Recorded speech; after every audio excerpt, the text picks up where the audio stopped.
Recap and explanation of Dutton Ranch Episode 4, Did Beulah and Joaquin ruin the Duttons' herd?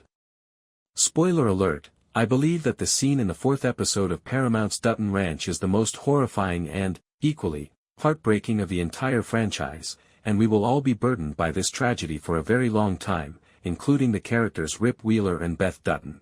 I believe I was overly optimistic when I thought that Rip and Beth might be able to prevent foot-and-mouth disease, FMDV, in at least some of their Black Angus herd, including the young calf they had brought from Dillon, Montana. Everett McKinney, the town's veterinarian, was more realistic than we were because he already knew how this would turn out.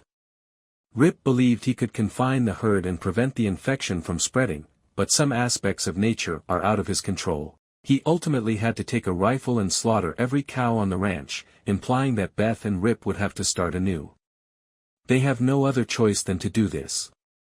Having said that, let me examine the 4th episode of Dutton Ranch in more detail as well as what lies ahead. Beth takes Oreana home. I honestly didn't think Beth would learn that her adopted son Carter was seeing a Jackson, a lady who is probably older than him, anytime soon, but here we are. Beth entered Carter's room without knocking amid the chaos on the family property, thinking the 19-year-old was still asleep, only to discover that he was sleeping with a girl. The three of them are in a bit of an unpleasant predicament. Beth promised to send Oreana off instead of Carter, who wanted to drop her off on his way to school. She did this because she wanted to know if Oreana would be a good fit for her child. Though she still doesn't fully trust Oreana, Beth realized throughout their little conversation that she wasn't at all like her grandmother, Beulah Jackson. Beth will take her sweet time accepting Oreana since, as you are well aware, it is difficult to win her approval. Beulah was in a difficult situation as a result of Oreana's conduct, which made people like Sheriff Wade doubt the Jacksons' reliability. Until Oreana stopped acting like a child, Beulah grounded her and took away her credit cards. McKinney's child was lost. Beulah's prior contact with McKinney at Ellis Logan's burial seems to have rekindled old affections, as evidenced by the town's veterinarian visiting her villa for a drink. Beulah called McKinney's clinic instead, informing the attendant that a pregnant horse was about to foal and required immediate medical attention because she knew he would never have been to see her if she had just requested him to stop by. The problem is that our old veterinarian was more concerned with the foal than his former lover, so when he learned that no one was in town to care for the poor animal, McKinney hurried to 10 Petal, only to discover that Beulah was the mare he had to put up with. Here, the scene made clear that McKinney and Robwell were previously close. He was aware that he was a good young man, a better foreman than Chet, and capable of doing some good in life, if only he could get over his addiction and demons. It's possible that Beulah and McKinney were married and had 2 children, including Robwell, rather than merely being former lovers. McKinney mentioned the other child, who was most likely called Levi, as he reflected on the past. When Levi left, McKinney was unable to cut down the rope that had been tied up to the old tire swing in his garden, indicating that he still had memories of the tragedy. When Rip called McKinney at the end of the episode, he was sitting on the porch, drinking, and gazing at the same old tire swing, most likely thinking about the child he had lost. Before leaving Beulah's villa, McKinney informed her that they would never be compatible because they had too many issues to overcome. I assume he was referring to their mutual sorrow, most likely Levi's passing, which may have caused the 2 lovers to part ways. Another option is that Beulah and McKinney never had any children other than Levi. It's possible that Robwell is Beulah's son from her one and only lawful marriage.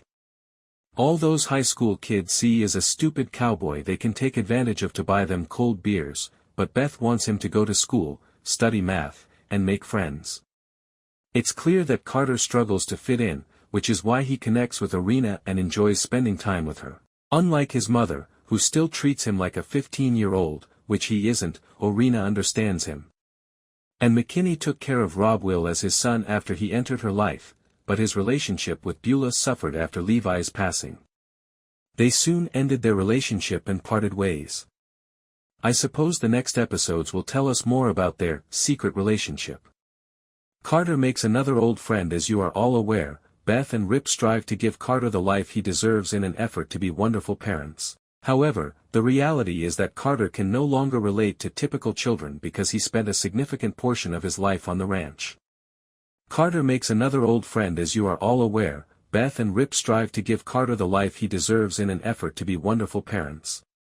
However, the reality is that Carter can no longer relate to typical children because he spent a significant portion of his life on the ranch. All those high school kids see is a stupid cowboy they can take advantage of to buy them cold beers, but Beth wants him to attend school, study mathematics, and make friends.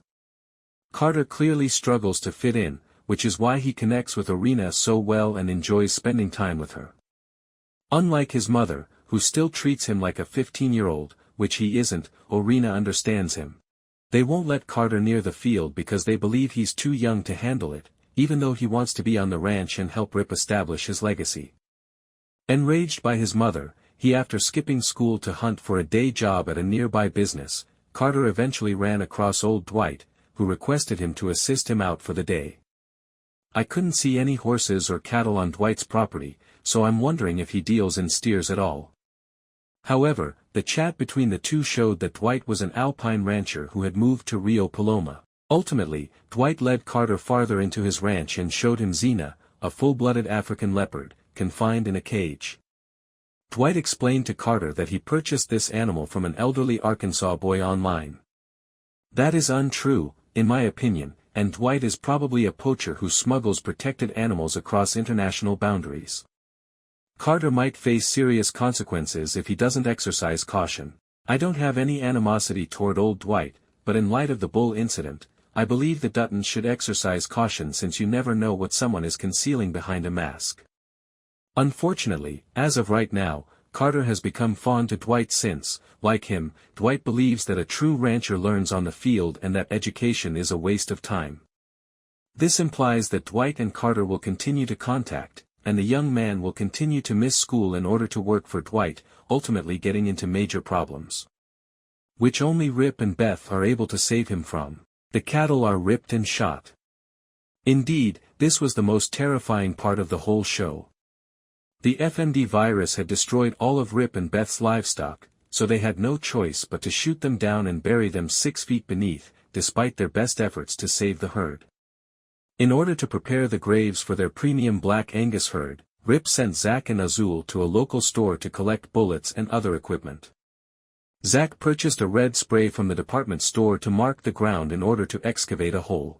Since red is, as everyone knows, connected to hell, this suggests that, in a sense, because they were powerless to save their herd, Rip and Beth were condemning them to damnation. Rip fired shots at the herd as they carried the cattle to the pit and blocked the entrance after excavating. The sad thing is that he knew these animals deserved more, but he had no other option. He wanted to make things right. Unfortunately, the calf that Beth had grown to love was also afflicted, despite Beth's hopes that they could preserve it. Rip had risked his life to save the calf from the Dillon fire, and now he had to shoot it to save it from dying a torturous death. He knew it would be difficult for him to kill that helpless animal, so he saved the calf for last. When everything was finished, Rip, Zach, and Azul covered the grave after applying hydrated lime to the bodies to eradicate the illness. The virus was brought by the new bull. It became evident in the 4th episode of Dutton Ranch that the virus that infected Rip and Beth's herd was brought to the ranch by the new bull. In episode 2, J.R. Simon, a cattle dealer, provided Rip a copy of the bull's pre-sale examination and blood test report, both of which were signed by Dr. Poole, after Rip purchased the bull at auction. But when Beth called Dr. Poole at the veterinarian's office to confirm the information, he informed her that he had never heard of J.R. Simon. This led Beth to believe that Simon falsified the documents because he was aware of the bull's illness. But Simon assured Rip, "People come to me," when Rip and Beth arrived at his trailer. "Their business ain't mine," implying that Simon might only be acting as a go-between, a salesperson who brought the bull to the auction, and that someone else might be in the background. According to my belief, Joaquin Reyes was the one who independently planned the entire operation. He probably recruited Simon to sell the sick bull to the Duttons so they would lose their premium herd and used his connections to set up fictitious blood test results. As an alternative, Beulah urged Joaquin to show Duttons where they belong because Beth appeared to be quite proud of her Black Angus, and what better retaliation than to make her lose them all. Recall that Beulah abruptly ceased bidding on the same bull from Reveille Farm in episode 2, allowing Rip and Beth to take the animal home. Perhaps she was always aware of the truth about the sick bull, or perhaps she discovered this during the auction and let Beth to take the bull home because she intended it to wipe out Dutton's herd. For some reason, Rip didn't question Simon well enough and allowed him to go before he set his trailer on fire, which is why I don't believe he was the primary offender in this case. We will never be able to identify the true villain behind this tragedy since he is unlikely to return to Texas.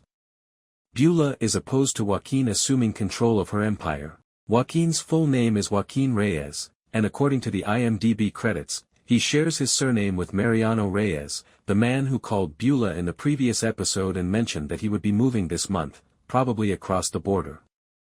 This is another intriguing detail that I can't stop thinking about. After McKinney left the house in episode 4, Beulah got another call, which I believe was from Mariano because she hadn't been able to go asleep since. Or perhaps it came from the Sedona rehab, telling Beulah that her son had escaped for the third time. Whatever it was, Beulah became quite tense following this call and was unable to fall asleep. When she told Joaquin at night, "Estoy harta," which means, "I'm fed up," he responded, "Yo sé, jefa," which means, "I know, boss," and told her to let him take over the company. As you may have seen, he referred to her as boss rather than mom or mother, which leads me to conclude that Mariano, who gave Joaquin his last name, adopted him rather than the Jacksons, as he claimed to Beth. Additionally, it's possible that Mariano is Beulah's present spouse, but I could be mistaken. I believe we should wait a few more episodes to find out Beulah's precise relationship with Joaquin and Mariano. The second significant aspect that has been revealed thus far is that Beulah still hasn't found a suitable heir to manage her empire, despite her desire to retire and take one last ride with McKinney. She may have had great expectations for Rob Will Jackson, her sole biological son who survived, but sadly, he was unable to control his problems. For this reason, Beulah wanted Rob Will's biological daughter, Oreana Jackson, to inherit her fortune. You may now see why Beulah is opposed to Joaquin succeeding her. Beulah never thought of him as her own because he wasn't linked to her by blood, not because he couldn't do it. You can learn all you need to know about Beulah Jackson from the fact that she is willing to give her kingdom to a kid rather than the man who most deserves it. This, in my opinion, is the reason McKinney left her and wants to avoid her. Interestingly, Beulah's desire for a blood relative also draws comparisons to Beth, who, in contrast to Beulah, is prepared to give her adopted son, Carter, everything. This is the reason I keep telling you all that Beth is the stronger of the two. Rip and Beth will have to start over at the conclusion of episode 4. It was not made clear if Rip and Beth still had cattle or if the virus had infected the entire herd. It's likely that some of the cattle in quarantine are still immune to the virus since, as you recall, Rip and Beth bought 175 heads of Black Angus from Jeannie Edwards, and I don't believe Rip shot and buried 175 steers. However, that's my optimism, because I truly don't want Rip and Beth to have to start again after losing everything. Furthermore, even if the Duttons raised another herd, they would not be able to replicate the magic of Edwards' Black Angus because the premium breed was well known throughout Texas for its quality. If the Duttons lost all of them, they would have no remaining leverage in the business. But if God's plan ain't always a blessing, as Zach said, perhaps God has a purpose for Rip and Beth. After all, God can't take away their herd for nothing. According to what we know about Rip and Beth, they are not the type of people who give up easy, and in the upcoming episode, they will undoubtedly figure out a way out of this predicament. I believe they will attempt to produce another herd, but in order to do so, they will need money, and I have a feeling that Beth will either borrow money from the bank using her ranch as collateral or accept money from Beulah Jackson, her adversary. Beulah reminded Beth that Rio Paloma is a small town when she dropped Oreana off at her house, probably meaning that she was in charge of everything and that Beth would eventually show up at her door asking for assistance. Carter and Oreana's romance can encounter some difficulties for a while, so they won't be able to get together. Oreana has been grounded, and Beulah has given Miguel, the guy she trusts the most, instructions to watch over her. Finally, Austin Lewis, the cowboy who had been beaten up by Chet, Beulah's new foreman, went back to work on the ranch. But I have no doubt that Austin's entrance at the ranch will lead to some conflict between him and the other cowboys, particularly Chet, which will compel Joaquin and Beulah to handle the situation in their own way. While Azul and Zach wait with buckets of quicklime, Beth watches as cartridges stack up by his boots and reports from his rifle startle the oppressive breeze. In addition to being their source of income, Dutton Ranch embodies the best aspects of what these folks accomplish. It is equivalent to destroying their entire way of life to have to fire down the herd, which they need to restart in some way. For the second occasion. You don't need to flatter me because you're already going to get late again. When Beth enters, Oreana and Carter are in bed, naked. Oreana remained over with Carter. Carter still needs to attend school even though he is 19 and all of his classmates are 15. Regarding Oreana, Beth simply lists her as Data. Is that a Jackson? Naturally, she is. Is she the wayward, cowboy-booted, cut-off local rabble-rouser who is pushing Carter to skip? Comprehends. However, Beth agrees with Oreana's explanation of why she likes the child, that he doesn't attempt to be someone he isn't. And they come to an understanding when the young woman states that Beth doesn't need to make her life miserable because her grandmother already does. As she drops Oreana off at the 10-pedal, Beth thinks about her. I don't think you're the type of woman who asks for permission. Maybe kindred spirits. As their battle with the 10-pedal intensifies, will Oreana support Beth, Rip, and Carter? She rolls a joint in front of her grandmother at home. She refuses to have her classic Bronco privileges and credit cards revoked. Additionally, she attempts to flee in a work truck but is stopped by Beulah's attack dog Goon. The same is true with Oreana as it is with her father, Rob Will, the errant ranch foreman. Bad behavior and defiance only go so far. Beulah insisted that Oreana remain at the 10-pedal and that her son go to treatment for substance misuse and the optics rather than murder, which is apparently acceptable. She has complete control over the ranch and everyone connected to it. Additionally, it appears that Beulah views the Dutton Ranch as a part of her domain. Joaquin's purchase offers for the ranch were rejected, and Beth and Rip became Rio Paloma's newest ranchers. We believe Beulah and the 10P have determined that sabotage is the most effective way to maintain control. Was the bull that brought FMD to Dutton Ranch poisoned? Not directly. However, Beth finds that the pre-sale blood work and veterinarian records for the animal were all falsified. The bull could have arrived from any place because the cattle broker who made the sale possible is a low-level freelance mercenary who doesn't question his clients.